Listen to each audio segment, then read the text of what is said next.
lakana ko buna kunka an ka jamana ɲɛma Colonel Assimi Goita ale ye drone dɔ ko n'o tɛlɛ ka kɛlɛkɛ minɛn dɔ la k'olu kilew di an ka wawulu masiri tabɔ ma. Colonel Assimi Goita baara mun ni o bɛɛ lajɛlen kɔni kɛla a ka yamaruya kɔnɔ alamisadow n'o bɛnna janvier kalo tile 4 ma san 2024.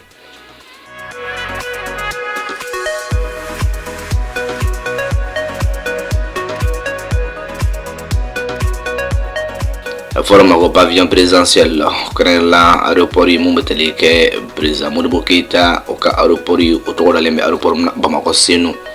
Ni baara ninnu bɛɛ lajɛlen kɔni kɛla mun bɛ tali kɛ wa drone de surveillance ka o kɔni ka o ta ko o di an ka o sanfɛkɛlɛ cɛman n'o fɔ ma ko wa type TB2 o drone ninnu bɛ tali kɛ o modèle de la. Hakilijigila mun bɛ tali kɛ nin baaraw bɛɛ lajɛlen a bilala hakilina mun kɔnɔna la k'i bɛ k'a fɔ jamana maaba caman tun bɛ kɛnɛ in kɔnɔna la kɛrɛnkɛrɛnla jamana premier ministre ye fo ka taa se an ka ministre de la défense des anciens combattants mun bɛ tali kɛ wa an ka ministre d'état ministre administration territoriale décentralisation o tun bɛ ka taa se i b'a ye k'a fɔ ale yɛrɛ ye jamana gouvernement ka wa kuma lasela ye mun bɛ tali kɛ Turki ambassadeur la o tun bɛ yen nɔ fo ka taa se wa gouvernement maaba caman wɛrɛ ma ale ni Mali ni wa jamana wɛrɛ minnu bɛ ka bolo di ɲɔgɔn kan n'o fɔ ma ko partenaires ka taa se Mali terulakaw bɛɛ lajɛlen ma o bɛɛ tun bɛ kɛnɛ in kan. Kuma lasela bɛ k'a fɔ mun bɛ tali kɛ chef d'état-major de l'armée de l'air général de brigade Alu Boy Jara a yɛrɛ ka kɔrɔfɔ la a ye hakilijigi kɛ k'a fɔ mun bɛ tali kɛ maliyɛnw la o kɛlen kɔ ka kɛlɛkɛminɛn minnu sɔrɔla Mali tɔgɔ la jateminɛw y'a jira k'a fɔ ko mun bɛ tali kɛ kɛrɛnkɛrɛnla a fɔ ma ko opération n'o o kɛla ka se ka wulikajɔw kɛ drone ye gosili minnu kɛ kɛlɛkɛnɛw kan wa don tɛmɛnw la n'o bɛ tali kɛ wa hakilina kɔrɔw la ka ɲɛsin ma jugu ma ko maliyɛnw bɛɛ lajɛlen kɔni y'a kɔni kanu o kɔfɛ tuguni ka tila ka a ko kɛ tigɛra fɔ ko ye sabula o b'a yira k'a fɔ transition bɛ ka hakilina minnu ta ko a bɛ ka sababu ye ka se ka Mali kɔni bɔ majugu kɔni olu bolo kan cogo minnu la.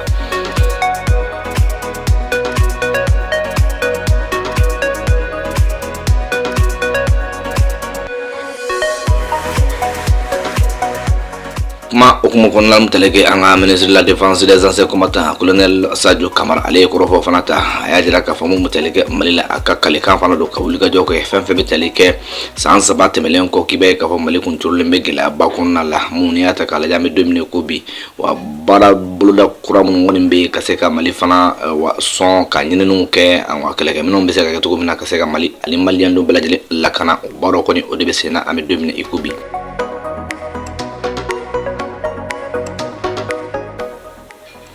Kɔfɛ tuguni ministre de la défense a ka kɔrɔfɔ la a ye sinsin a ka k'a fɔ mun bɛ tɛlɛ kɛ bɛn ani bɛnkan minnu kɔni sela ka sinsin n'a fɔ ma ko accord de paix ni olu baaraw bɛ sen na a ye sinsin o fana kan k'a fɔ ko miirinaw talen bɛ k'a bila o hukumu fana kɔnɔna la. Ka bɔ yen nɔ mun bɛ tɛlɛ kɛ a ka kɔrɔfɔ la yanni a k'a kun cɛ a ye sinsin a kan k'a fɔ ko waleɲuman foli a y'o ta k'o ɲɛsin fédération russe ma maaw ma o kɔfɛ tuguni mun tɛlɛ kɛ république populaire de Chine Chinow ka jamana tɔgɔ la foli bilala ka d'u ma fo ka taa se république de Turquie fana ma o ka wulikajɔ ani bolodi ɲɔgɔn na ka a kɛ wa ni kɔnɔlen jɛya ye ka ɲɛsin Mali jamana ma a y'o foli kɔni o kɛ waleɲuman foli ka ɲɛsin ni jamanaba ninnu bɛɛ lajɛlen ma. Ka bɔ yen nɔ jamana ɲɛmaa tɛlɛ kɛ Colonel Assimi Goita la ale kɔni ye wulikajɔ fana kɛ ka se ka taa ɲɛ da kɛlɛkɛminɛn ninnu kan kɛlɛkɛminɛn minnu kɔni olu kɔni o kɛla an ka wa kɛlɛkɛminɛn kuraw ye minnu sɔrɔ la ka bɔ bolodi ɲɔgɔn bolo ka bɔ bolodi ɲɔgɔn okumu kɔnɔna la.